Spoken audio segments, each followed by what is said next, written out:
ដំណាំទុរេន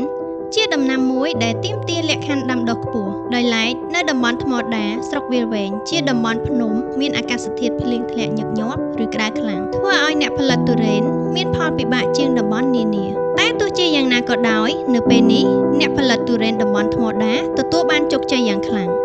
តើមានកត្តាអ្វីខ្លះដែលធ្វើឲ្យទទួលបានជោគជ័យបែបនេះ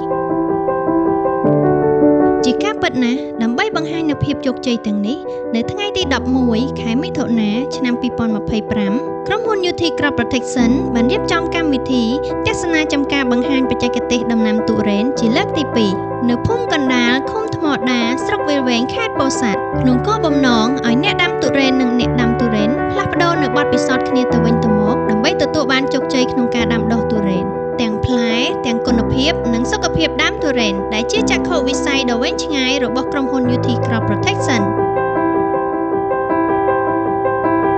ជាពិសេសក្រុមហ៊ុនក៏បានបង្ហាញអំពីវិធីសាស្ត្រកម្ចាត់ពីងពាងក្រហមដែលជាសត្វល្អិតបំផ្លាញស្ទើរគ្រប់ផ្នែកទាំងអស់លើដំណាំទុរេនអាស្រ័យលើកត្តាអាកាសធាតុដោយពីងពាងក្រហមមានភាពស៊ាំនឹងផលិតផលផ្សេងៗពិបាកក្នុងការកម្ចាត់ធ្វើឲ្យទុរេនបាត់បង់ទិន្នផលយ៉ាងច្រើនឆ្លើយតបនឹងតម្រូវការដែលជាបញ្ហាប្រឈមក្រុមហ៊ុន UT Crop Protection បានផ្ដល់នូវរូបមន្តថ្នាំថ្មី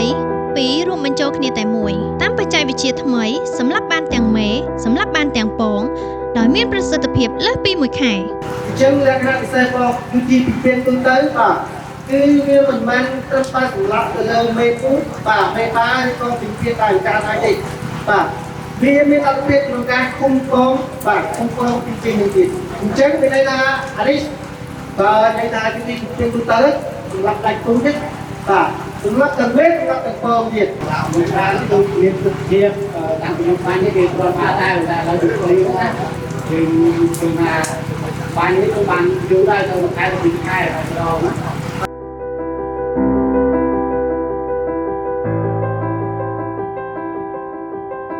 អ្វីដែលសំខាន់បំផុតនៅក្នុងតំបន់នេះមានអាកាសធាតុភ្លៀងធ្លាក់ច្រើនធ្វើឲ្យដំណាំទុរេនងាយនឹងកើតជំងឺផ្សេងៗជាពិសេសជំងឺ Phytophthora និងជំងឺបោសទឹកដែលអាចបង្កឲ្យដើមទុរេនងាប់ប្រសិនបើការព្យាបាលមិនត្រឹមត្រូវតាមបច្ចេកទេសនោះទេជាមួយគ្នានេះដែរលោកសុនសវណ្ណារាលើពីដេប៉ូលក់ផលិតផលធម្មតា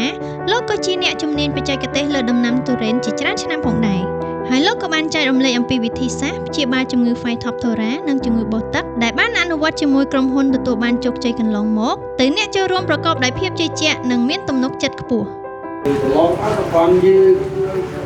ហើយវិញយើងគូច្រើនជាមួយPhytophthora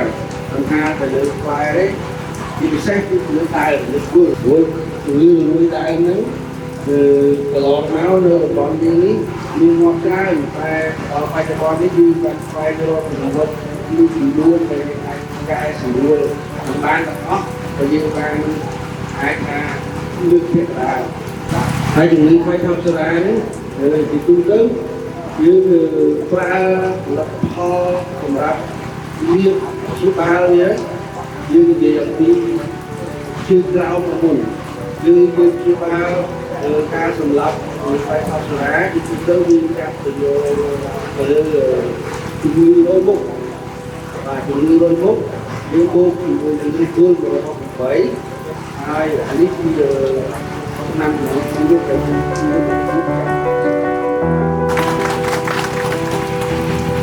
ជារួមឆ្លងតាមការអះអាងបញ្ជាក់ពីអ្នកបច្ចេកទេសកសិករអ្នកប្រើប្រាស់រួមទាំងដេប៉ូជាអ្នកផ្គត់ផ្គង់ឃើញថាផលិតផលក្រុមហ៊ុន UT Crop Protection ពិតជាមានគុណភាពល្អ